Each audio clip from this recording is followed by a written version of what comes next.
Halo, selamat datang lagi di dosen kita. Pada pertemuan kali ini kita akan membahas tentang penelitian eksperimen.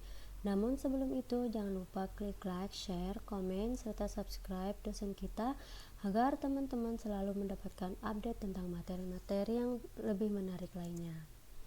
Oke, sekarang kita akan membahas tentang pengertian penelitian eksperimen. Apa sih penelitian eksperimen itu? Penelitian eksperimen dapat dikatakan sebagai metode penelitian yang digunakan untuk mencari pengaruh perlakuan tertentu terhadap yang lain dalam kondisi yang terkendalikan. Penelitian ini dilakukan untuk menjawab pertanyaan, jika kita melakukan sesuatu pada kondisi yang dikontrol secara ketat, maka apakah yang akan terjadi? Nah, teman-teman, sebelum kita membahas lebih jauh tentang penelitian eksperimen, harap ingat terlebih dahulu istilah-istilah dalam penelitian eksperimen. Yang pertama yaitu treatment atau perlakuan. Bisa contohnya itu penggunaan metode pada sebuah kelompok. Kemudian pretest atau tes awal. Tes ini diberikan untuk mengetahui kemampuan awal suatu kelompok sebelum diberi treatment. Kemudian post-test atau tes akhir. Tes yang ini diberikan untuk mengetahui kemampuan akhir suatu kelompok setelah diberi treatment. Kelompok eksperimen. Nah, kelompok eksperimen itu adalah kelompok yang diberi treatment atau perlakuan. Kelompok kontrol. Nah, kelompok kontrol ini adalah kelompok yang tidak diberi treatment atau perlakuan. Contoh kasus. Nah, ini ada seorang guru yang bernama Pak Eko yang baru saja selesai mengikuti diklat seminggu yang lalu. Selama diklat, dia mendapatkan pelatihan tentang beberapa metode mengajar yang bisa digunakan untuk meningkatkan prestasi belajar siswanya. Sepulang dari diklat, Pak Eko ingin langsung mencoba metode mengajar yang baru tersebut di kelasnya. Dalam hal ini, Pak Eko ingin menggunakan metode diskusi jigsaw ketika mengajar bahasa Inggris. Namun, dia ingin mengetahui apakah metode ini benar-benar mampu meningkatkan prestasi belajar siswanya. Langkah-langkah apa yang harus dilakukan Pak Eko jika ingin menggunakan penelitian eksperimen untuk menjawab pertanyaannya? Sebelum menjawab pertanyaan Pak Eko, kita harus mengetahui terlebih dahulu apa sih jenis-jenis penelitian eksperimen itu. Secara general, penelitian eksperimen dibagi menjadi 4. Yang pertama yaitu pre-experimental design, yang kedua true experimental design, yang ketiga quasi-experimental design, dan yang keempat adalah factorial design. Nah, 3 jenis penelitian eksperimen yang di atas itu dibagi lagi menjadi masing-masing 3 kelompok lagi. Yang pertama pre-experimental design itu dibagi menjadi 3 kelompok lagi. Apa sih pre-experimental design? Secara sederhana, desain penelitian ini hanya menggunakan satu kelompok yang akan diberi treatment, sehingga desain ini dikatakan belum merupakan eksperimen sungguh-sungguh karena masih terdapat variabel luar yang ikut berpengaruh terhadap terbentuknya variabel dependen. Nah, jenis dari eksperimental design yang pertama yaitu disebut dengan one shot case study atau studi kasus satu tembakan. Prosedurnya yang harus dilakukan Pak Eko seperti di contoh kasus sebelumnya itu, yang pertama yaitu memilih satu kelompok, yang kedua memberikan treatment atau perlakuan, selanjutnya memberikan post-test, mengobservasi hasil post-test, dan perlu diketahui bahwa desain ini tidak menggunakan pretest. Jenis yang kedua yaitu one group pretest post-test design atau satu kelompok pretest post-test.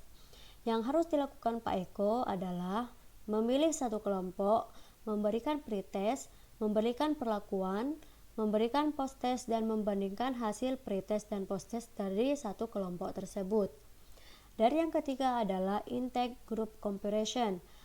Yang harus dilakukan Pak Eko yaitu memilih satu kelompok dan membaginya menjadi 2, yaitu setengah kelompok untuk eksperimen atau yang diberi perlakuan dan setengah kelompok untuk kelompok kontrol yang tidak diberi perlakuan. Kemudian setelah memberi perlakuan, Pak Eko harus memberikan post-test dan selanjutnya membandingkan hasil post-test kedua grup. Secara sederhana, pre-experimental design itu bisa dilihat di gambar berikut ini. Nah, one shot case study itu tidak ada randomization ya. Jadi pengambilan sampelnya itu tidak di random sebelumnya, jadi langsung diambil saja. Kemudian kelompok itu kan memilih satu kelompok. Nah, kelompok itu diberi treatment dan kemudian diberi post test tanpa diberikan pretest. Nah, yang kedua one group pretest post test design. Sama seperti yang sebelumnya, mengambil satu kelompok dulu tanpa melakukan random, kemudian memberi pretest dan kemudian diberikan treatment, setelahnya itu diberikan post test. Nah, terakhir yaitu intake group comparison.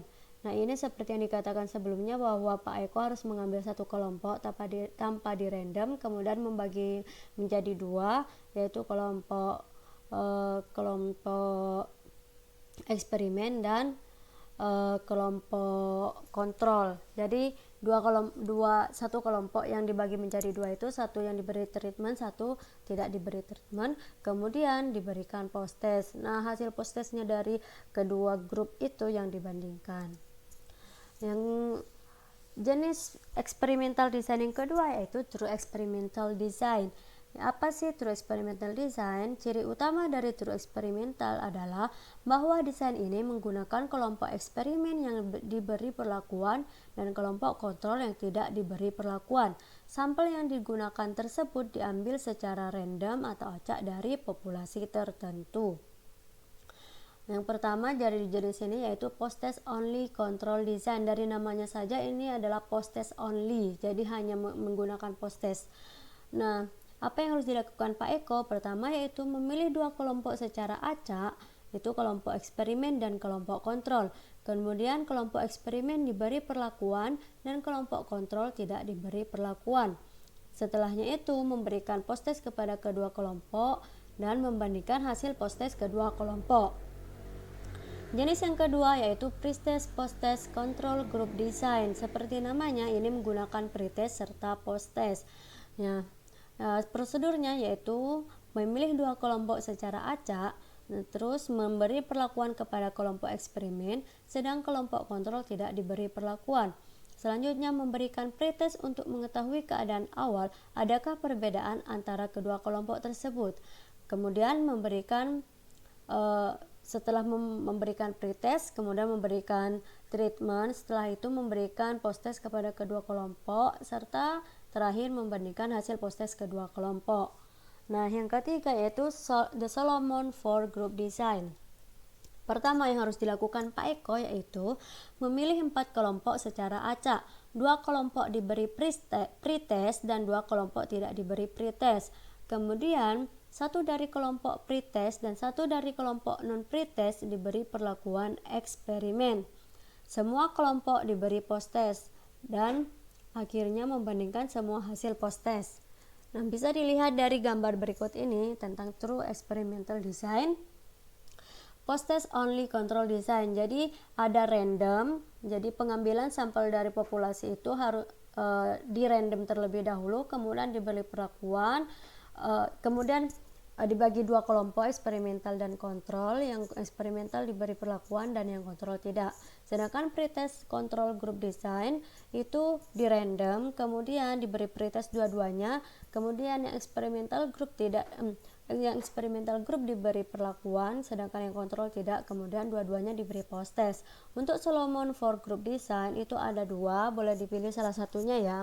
Yang pertama yaitu harus melakukan random. Jadi true experimental design ini ciri-cirinya yaitu melakukan random, pengambilan sampel itu dilakukan secara random. Itu ciri khas dari true experimental design.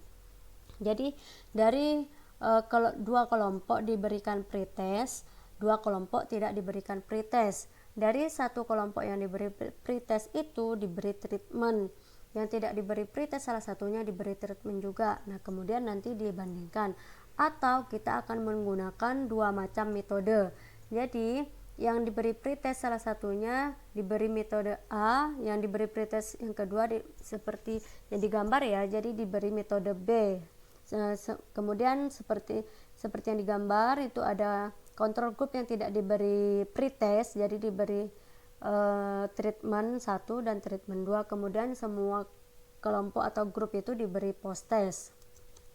Dan yang ketiga dari jenis eksperimental design yaitu ke side experimental design.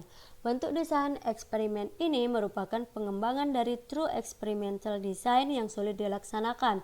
Desain ini mempunyai kelompok kontrol tetapi tidak dapat berfungsi sepenuhnya untuk mengontrol variabel-variabel luar yang mempengaruhi pelaksanaan eksperimen. Seperti jenis yang sebelumnya, desain ini juga dibagi menjadi 3. Yang pertama yaitu time series design, yaitu langkah-langkahnya yaitu memilih satu kelompok saja, terus memberi pretest sampai 4 kali dengan maksud untuk mengetahui kestabilan dan kejelasan keadaan kelompok sebelum diberi perlakuan.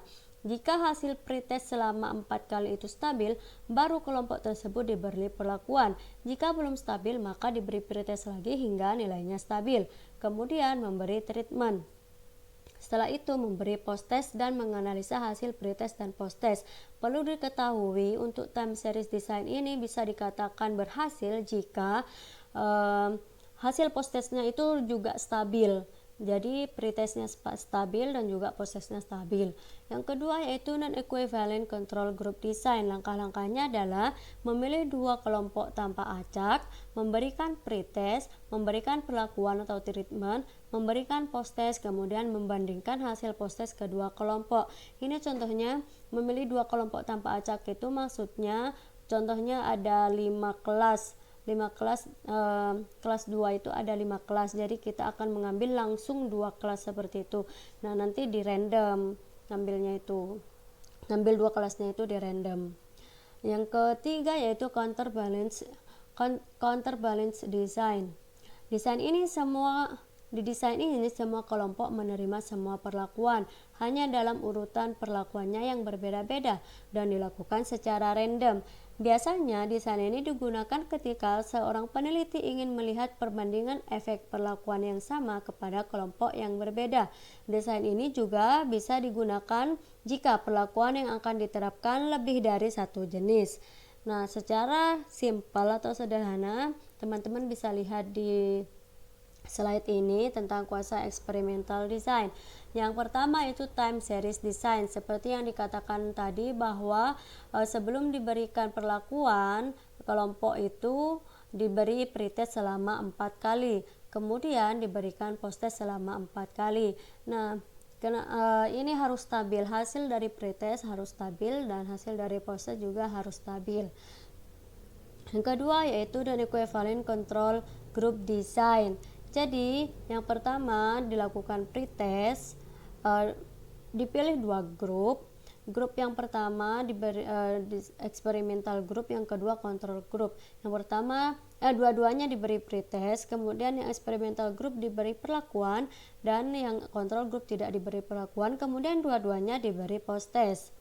Nah, yang counterbalance design ini di sini contohnya akan menggunakan perlakuan 4 metode.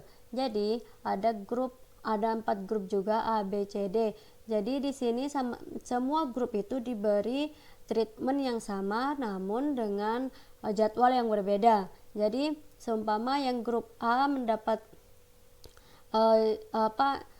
perlakuan yang pertama itu jadwalnya A, grup A, B, C, D, kemudian treatment yang kedua B, C, D, A dan seterusnya. Jadi jadwalnya saja yang berbeda. Nah, yang terakhir adalah factorial design. Desain faktorial merupakan modifikasi dari desain true experimental, yaitu dengan memperhatikan adanya variabel moderator yang mempengaruhi perlakuan variabel independen terhadap hasil atau variabel dependen. Apa yang dimaksud dengan variabel moderator? Di sini saya contohkan pertama yaitu kelompok eksperimen dan kelompok kontrol. Nah, variabel moderatornya saya akan memilih jenis kelamin. Jadi tidak hanya 2 kelompok, jadi akhirnya menjadi 4 kelompok.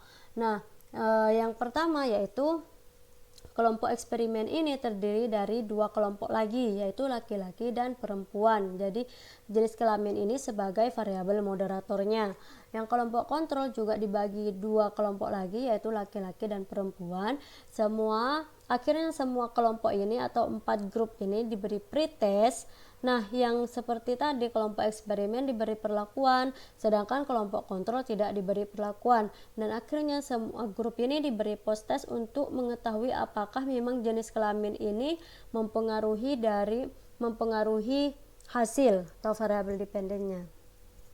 Nah, saya kira cukup sampai di sini tentang penjelasan tentang penelitian eksperimen. Sekian, terima kasih sudah mampir di channel dosen kita. Jangan lupa untuk subscribe ya. Terima kasih.